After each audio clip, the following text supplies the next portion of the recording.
When I think about my family, my father, my mother, my siblings, my uncles, aunts, grandparents, we all grew up together in a small house.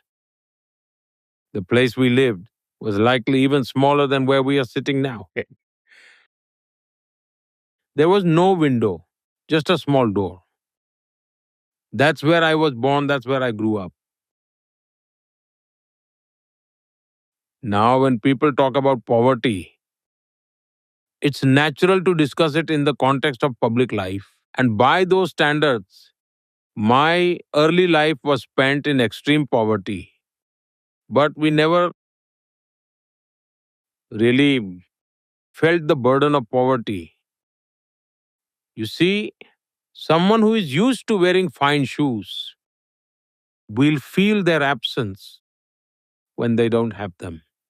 But for us, we had never worn shoes in our lives. So, how would we even know that wearing shoes was a big deal? We weren't in a position to compare. That's just how we lived. Our mother worked incredibly hard. My father, too. He was extremely hardworking and he was also extremely disciplined.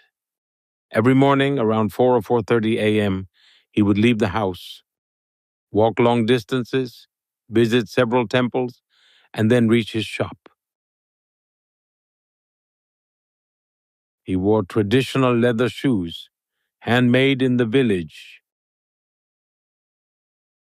The shoes were very tough and sturdy, making a distinct tock, tock, tock sound when he walked. People in the village used to say that they could tell the time just by hearing his footsteps. Oh, yes, they would say, Mr. Damodar is on his way. Such was his discipline. He worked tirelessly, late into the night. Our mother, too, ensured that we never felt the struggles of our circumstances. But despite everything, these challenging circumstances of living in scarcity never left a mark on our minds. I remember in school, the idea of wearing shoes never even crossed my mind. One day, while I was on my way to school, I ran into my uncle on the way. He saw me and was surprised. Hey, you go to school like this, without shoes? So at that time, he bought me a pair of canvas shoes and made me wear them. Back then, they must have cost around 10 or 12 rupees. But here's the thing, they were white canvas shoes and they would quickly get stained. So what did I do? In the evening, after school was over, I would stay back for a while. I would go from classroom to classroom, collecting leftover pieces of chalk that the teachers had discarded. I would take the pieces of chalk home, soak them in water, mix them into a paste, and polish my canvas shoes with it, making them bright white again. For me, those shoes were a treasured possession, a symbol of great wealth. And I don't exactly know why. But from childhood, our mother was extremely particular about cleanliness. Perhaps that's where we inherited that habit too. Not sure how I picked up the habit of dressing neatly, but it's been there since childhood. Whatever I wore, I made sure it looked proper.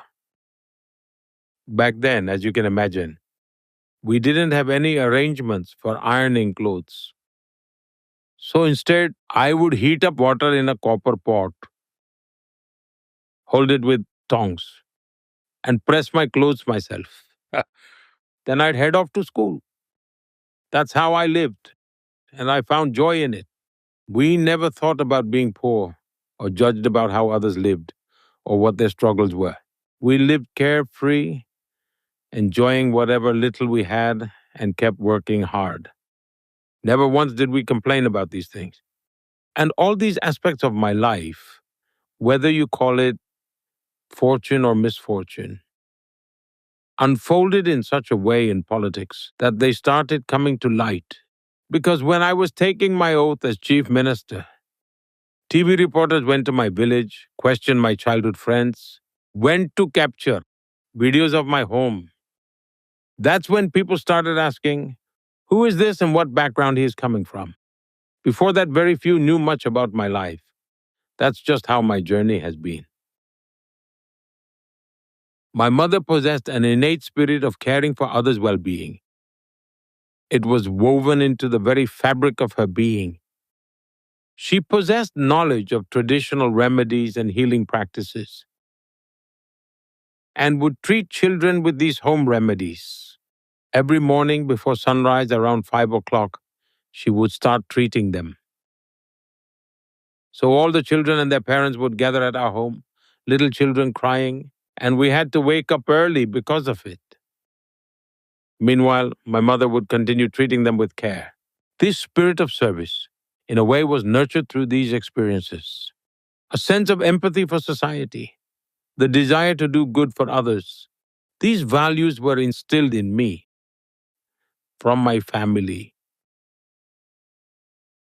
I believe that my life has been shaped by my mother, my father, my teachers, and the environment I grew up in.